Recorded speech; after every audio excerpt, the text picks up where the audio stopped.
सात रंग है, सात ही सुर है, सात देव और सात असुर है, सात सितारे हैं, सात ही चंदा, सात पहेली, सात का फंदा। आज की रात अभी है काली, होश संभाल जाए ना खाली। जो तू ये सब कर पाएगा तभी मणि को समझ पाएगा। और अब ध्यान से सुनो। दो हमशक्ल आदमी अलग अलग गांव में रहते थे। जब उनको अपने हमशक्ल होने का पता चला तो उनमें एक दूसरे से मिलने की इच्छा जागी। जरा ठीक से देखिएगा पंडित जी, हमारा नाम कृष्णा और उनका गोपाला, हमारा गांव रामपुर और उनका लखनपुर, यानी कि रामायण में महाभारत। समझ रहे हैं ना पंडित जी? कल का दिन यात्रा के लिए सबसे मंगल दिन है। बाकी सब ठीक ठाक है, बस एक बात का ध्यान रखना, ना ही तो अपने हमशक्ल के करीब सोना और ना ही उसके घर से रात को बाहर निकलना। जी पंडित जी। हमारी बात मानो तो इस फितूर में ना ही पड़ो, कहीं कुछ उल्टा पुल्टा हो गया तो। अरे चिंता काहे करती है, वो हमार हमशक्ल है, कोई भूत भूत नहीं। और फिर गलती से हमार 50 रुपया जो उसके पास पहुंच गया है वो भी तो लेना है। अच्छा अब हम चलते हैं। जी।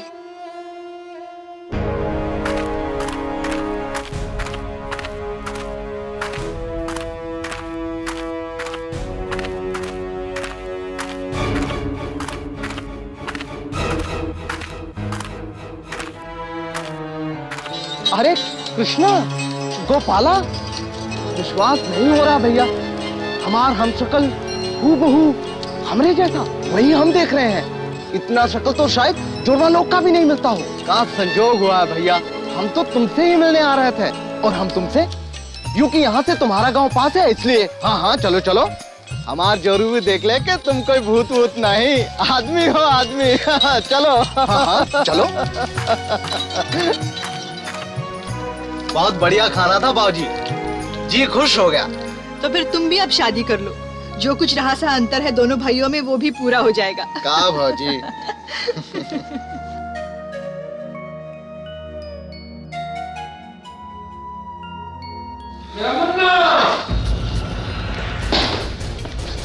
क्या हुआ? हमारे मुन्ना को भेड़िया उठा के ले गया।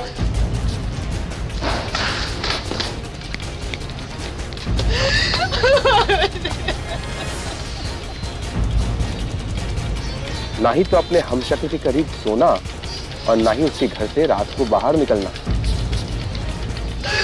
मेरा मुन्ना,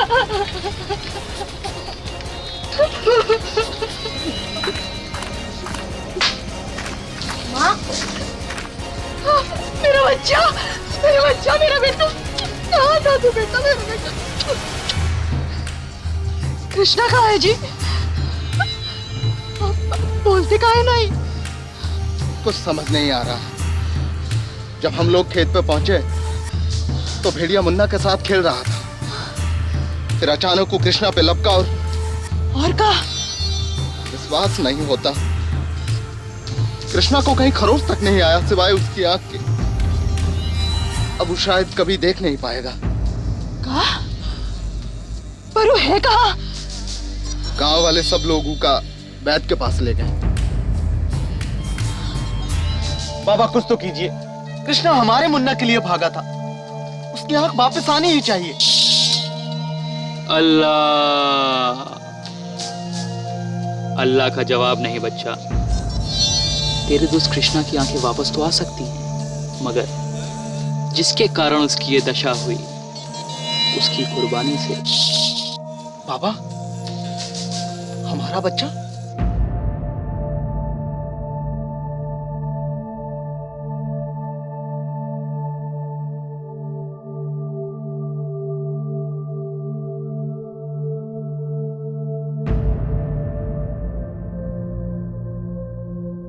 अरे गोपाला, हम देख सकते हैं। ये कैसे हो गया गोपाला? हम फिर से देख सकते हैं। हमारा मुन्ना कहीं दिखाई नहीं दे रहा। पहले वाले ने अपनी जान पर खेलकर दूसरे की सहायता की और दूसरे वाले ने अपने बेटे की कुर्बानी देकर पहले वाले को वापस उसकी आंखों की रोशनी दिलाई। दोनों में से किसका बलिदान बढ़कर है? सोचो मत। समय बहुत कम है, मैं जानता हूं। दूसरे वाला जिसने अपने बेटे की कुर्बानी दी उसका बलिदान बढ़ा है। बहुत खूब। और अब ध्यान से सुनो।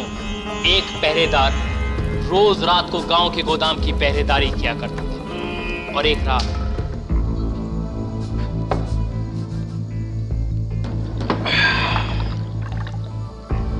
आज की रात काम हो जाए बस, उसके बाद कल से तो अंग्रेजी पियेंगे साले। लेकिन उस्ताद एक बात मेरी समझ में नहीं आ रही, जब हमने चौकीदार को डंडा मारना ही है तो फिर गोदाम में पिछवाड़े से सेंध लगाने की क्या जरूरत है? भाई सीधे ताला खोलकर भी तो जा सकते हैं ना। अरे बेवकूफ है तू, गोदाम के पीछे जंगल है, वहां हमको कोई नहीं देखेगा, आगे से तो साला कुत्ता भी देख सकता है ना। लेकिन उस्ताद चौकीदार को बेहोश देखकर भी तो कोई समझ सकता है। तो ना कभी उस्ताद बन ही नहीं सकता, कभी नहीं बन सकता साले, कभी नहीं बन सकता। क्या हुआ उस्ताद? अरे हुआ क्या, क्या सपना आएगा है? सपना थोड़ी आएगा कि चौकीदार बेहोश है, चौकीदार सोया हुआ भी तो हो सकता है। हजूर, हजूर, हजूर, हजूर, हजूर जल्दी बाहर आइए, जल्दी बाहर आइए हजूर। क्या बात है भाई, क्यों चिल्ला रहा है तू? हजूर गजब होने वाला है, भीकू और उसका साथी दोनों गोदाम में सेंध लगाने वाले हैं। क्या? हाँ हजूर, हम सच कह रहे हैं। तुझे कैसे पता चला? हमने अभी अभी सपना देखा हजूर, वो दोनों हमें डंडा मारकर गोदाम में सेंध लगाने वाले हैं। दिमाग तो खराब नहीं हो गया? क्या बकवास कर रहा है तू? हमारा यकीन कीजिए हजूर, हम जो सपना देखते हैं वो सच निकलता है। अगर आपको विश्वास नहीं होता तो चलिए उनके घर, वहाँ हमें सेंध लगाने वाले औजार जरूर मिलेंगे हजूर। सच कह रहा तू? हाँ हजूर, चल फिर। देखिए देखिए, ये देखिए हजूर, बोलो धाम लूटने की पूरी तैयारी कर रखी है। ले जाओ सालों को।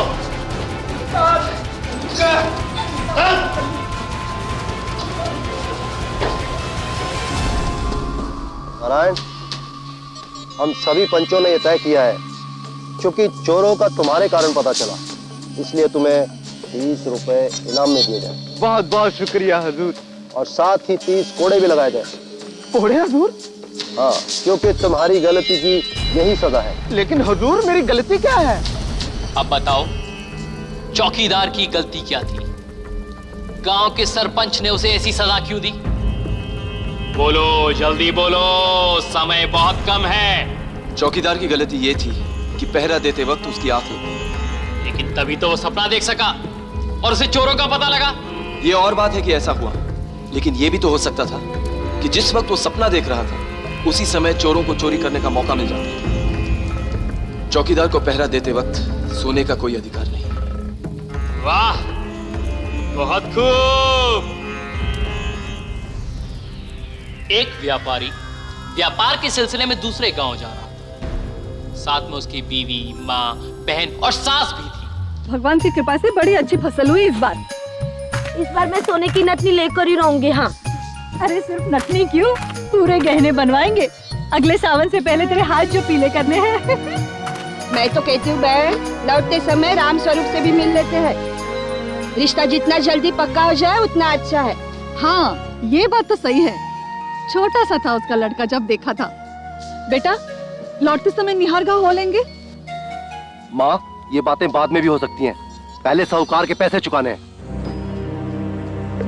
हाँ तो जी वो भी हो जाएगा। कहाँ से हो जाएगा? पैसे पेड़ पर लगते हैं क्या? या तो शादी करवा लो और या कर्जा चुका लो।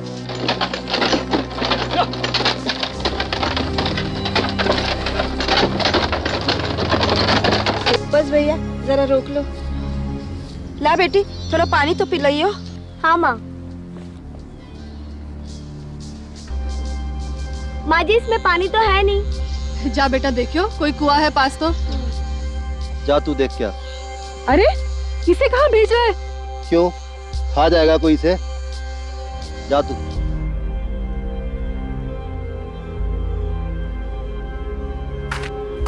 अरे है भी या नहीं है, ये माँ तो बस।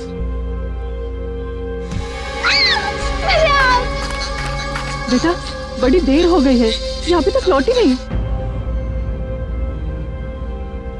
जी मैं देखती हूँ।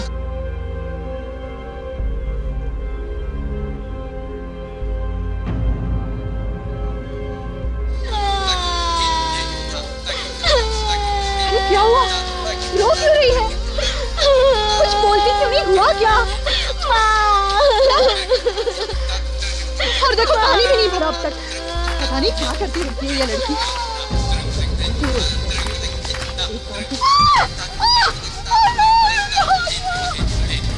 पता नहीं क्या हो गया इन दोनों को।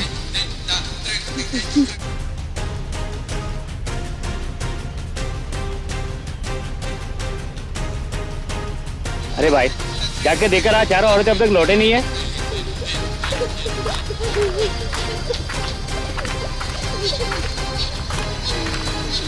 यहाँ बैठे हैं सब के सब, अपनी प्यास बुझा ली और बस।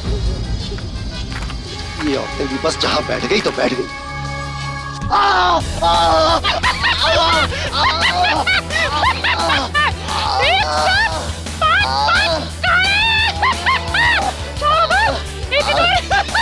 खाना तुम कि ये क्या चक्कर है? इसको देखते ही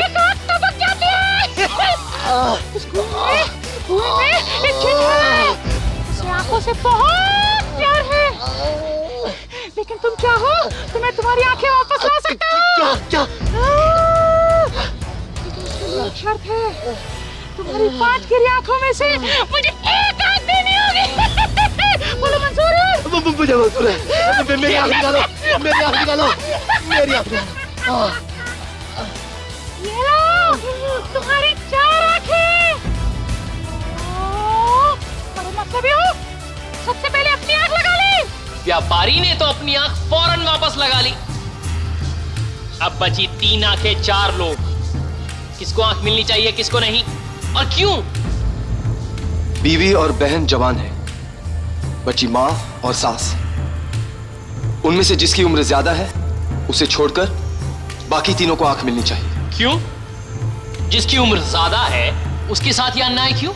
जो ज्यादा उम्र का है, जाहिर है उसने बहुत दुनिया देखी है, उस पर जिम्मेवारियां भी कम है।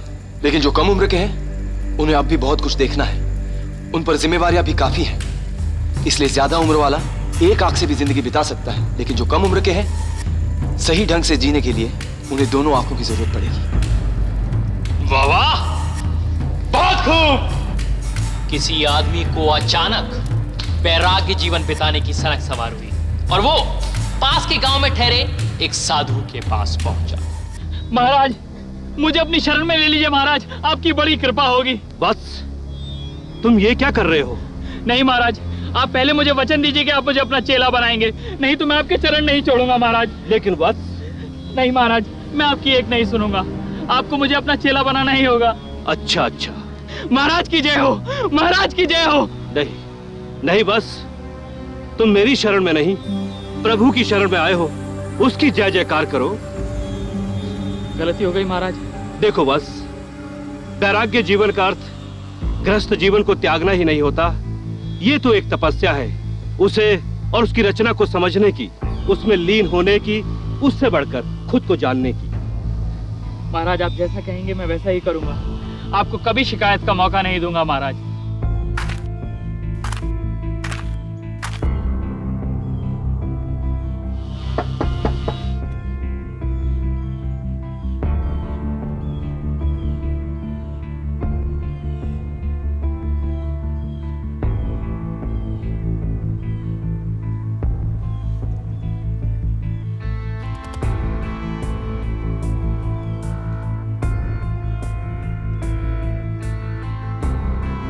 सदा सुखी रहो।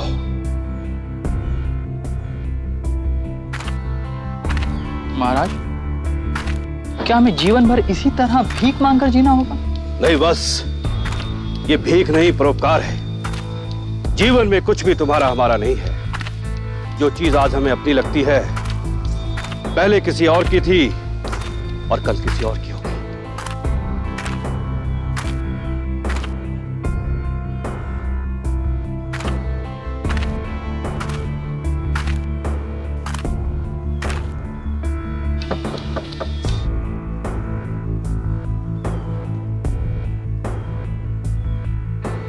फिर आ गए महाराज।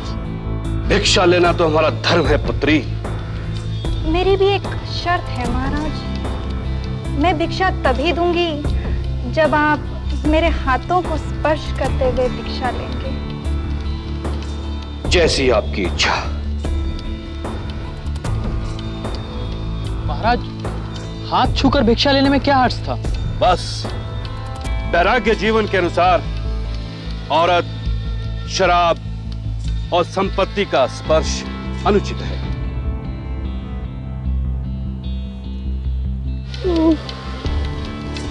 ये दर्द।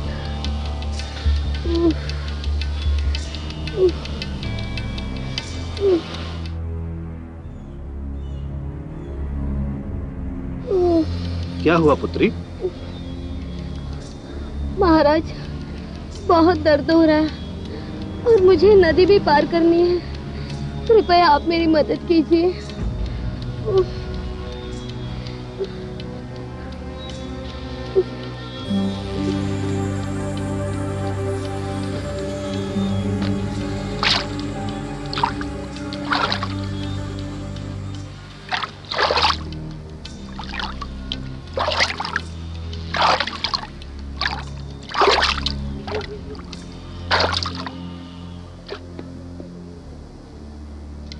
क्या सोच रहे हो बस? महाराज, आपने तो कहा था कि हमारे लिए औरत का स्पर्श करना गलत है, फिर आपने उस औरत को उठाया क्यों? क्योंकि उसे मदद की जरूरत थी और मदद करना तो हमारा धर्म है बस। धर्म की आड़ में आपने उस औरत की क्या मदद करी, मैं सब समझता हूँ। आप कोई योगी वोगी नहीं है, पाखंडी है। मुझे नहीं बनना आपका चेला वेला। देखो बस, तुम्हारे लिए तो गृहस्थ जीवन ही उचित है। हाँ ठीक है। हाँ अब बताओ, साधु ने ऐसा क्यों किया? सीधी सी बात है, साधु ने औरत को इसलिए उठाया ताकि वो उसे नदी पार करवा सके, उसकी मदद कर सके।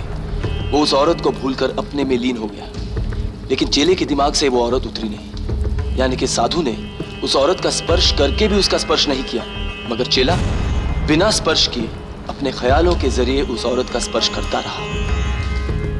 बहुत खूब, बहुत खूब। प्यार में डूबे दो प्रेमी घर वाले और बाहर वालों की निगाहों से दूर छिप छिप कर मिला करते थे, क्योंकि दिन में उनकी निगाहों से बचना मुश्किल था, इसलिए वे रात में मिला करते थे। जैसे तुम मारे से कितना प्यार करे हैं? जितना थारो बापू मारे से चिड़े है ना, उससे दुगनो। धत, शर्म नहीं आवे है? तुम्हारे बापू को क्यों बीच में लावे है? थारे मारे प्यार में थारो बापू पहले ही आवे। ससुरे ने सुबह ही पकड़ लियो। सच? तो मैं झूठ बोलूं के? तन्ने फिर क्या किया? करना क्या था? सिट्टी मार के सीधा निकल गया। तू ना बाज आवेगा। इस तरह तू रोज सीटी बजाता रहा ना, तो एक दिन मारी सीटी बज जावेगी। चल छोड़, वो चांद दिखे है? वो तो रोज दिखे है। अरे चिड़ना बावड़ी, देखो चांद मारे से कितना दूर है, फिर भी कितना पास लागे। तो जो मैं थारे से इतनी दूर चले जाऊंगा तो क्या थारे को इतना ही पास लगूंगा? नोच डालूंगी अगर तूने ऐसी बात की तो।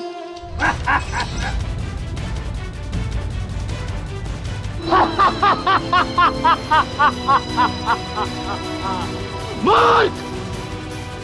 मुझे सदियों से तेरा इंतजार था। आ गया खुद ब खुद आज शिकारी के पास, और अब तुझे अपना हिसाब चुकाना होगा। साहब, कैसे हो साहब? मुझे मालूम था तू भूल जाएगा। सिर के बदले सिर, सिर के बदले सिर। याद कर, इसी जगह आज से 300 साल पहले तूने मेरी बलि चढ़ाई थी। उस दिन से आज तक मैं इस पल का इंतजार कर रहा हूं, और आज तेरा सर काटकर मैं अपना प्रतिशोध पूरा करूंगा। नहीं, तुम मारे जयसिंह के साथ ऐसा नहीं कर सकते। सदियों पुराना बदला इस जन्म में नहीं। मैं सब कुछ कर सकता हूँ।